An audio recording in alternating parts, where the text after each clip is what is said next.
So guys, meron ba kayong mga anak na hindi nangungupo? Kung meron, tamang-tama sa inyo ang videong ito. Magluluto tayo ng ginisang upo. At kapag natikman nila ito ay siguradong mangungupo na sila sa inyo. Sigurado akong natutunan nyo din ito sa inyong mga lolo at lola. Ika nga nila, apo, kumain ka ng upo para maging magalang ka. So napakadali ng recipe ito guys. Kailangan natin ng sibuyas, bawang at syempre ang ating upo. I-slicein lang natin ng maliliit na parang ganito. Ang bilis kong maggayat, no? Professional lang ang makakagawa niyan. Kung gusto nyong matuto, i-PM nyo lang ako.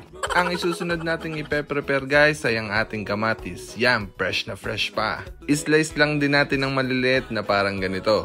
Isa nga ito sa mga paborito kong ingredients. Ika nga ng nakararami kung gusto mong kuminis ay kumain ka ng kamatis. At ang sunod na ipe-prepare natin guys ay ang chinap na manok.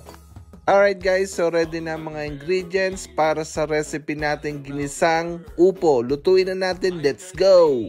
So una guys ay igigisa natin sa mantika ang sibuyas at bawang. Haluin lang natin ng haluin guys hanggang sa maluto sila. At kapag luto na guys ay isusunod na natin ang kamatis. Kapag luto na ito, ang isusunod naman natin ay yung ating manok. Haluin lang natin guys para manuot ang lasa. After nyan, lagyan natin ng pamintang durog.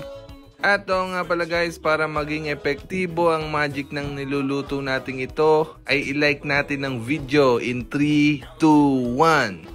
Halu-haluin ulit natin ang ating niluluto at pagkatapos niyan ay pwede na natin itong sabawan. Ang isasabaw nga pala natin dito guys ay galing pa sa Pag-asa Weather River.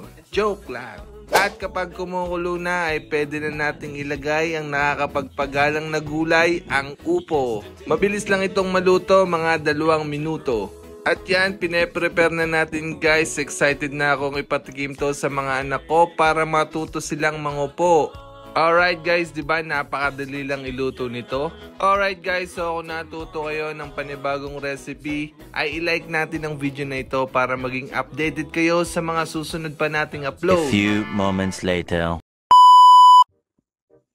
Kumusta yung ulam natin kanina, Kayla? Masarap po ang ulam po natin kanina po. Okay. O diba guys, epektibo? So like and share this video. Yun lang, let's go!